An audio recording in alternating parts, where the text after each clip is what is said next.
Be mimi nakwambia ukweli, mimi mwanaume najielewa na sitaki kukosea na kupenda kwa maisha yangu yote. Nakupenda kama njugu karanga. Yuko active nao wa mama. Sasa ukisema active unamaanisha vipi Chebet? Ukisema ati yuko active nao wa mama unamaanisha nini? Azin wanaongea nao sana. Anaongea nao sana?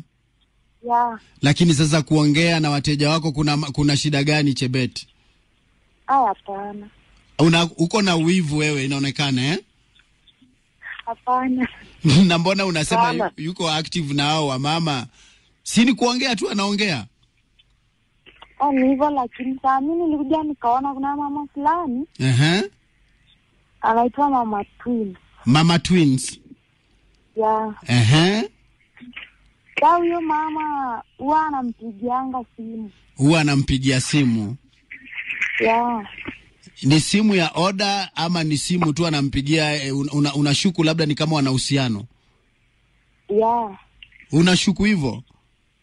Mimi nashuku bado, lakini sijajua kama ni kweli. Unashuku tu. Bwana Kibet.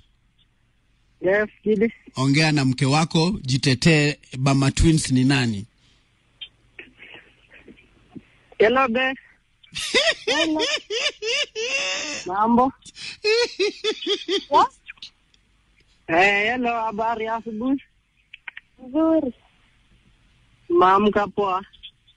Yeah. So, mimi nimetuma ujumbe Radio Jambo tupatanishwe na be. Mimi nakwambia ukweli, mimi mwanaume najielewa na sitaki kukosea na kupenda kwa maisha yangu yote. Nakupenda kama njugu karanga. Na sasa? Mbona unaongea na Mama Twins? Mama Twins ni customer wa kawaida tu. Mimi sinanga mambo mingi na uone usiange tu mingi. Uko serious? Serious, I'm not joking my dear. Vile nakueleza Chebet, vile nakuelewa wewe huyu Mama Twin ndio anakusumbua akili na huyu bwanako. Wana nipigia simu Gidi anataka mahindi, sometimes tumanisha wanamchunia anapelekewa. Hata yana ananionea, anaona wivu ni kama mimi natakana naye.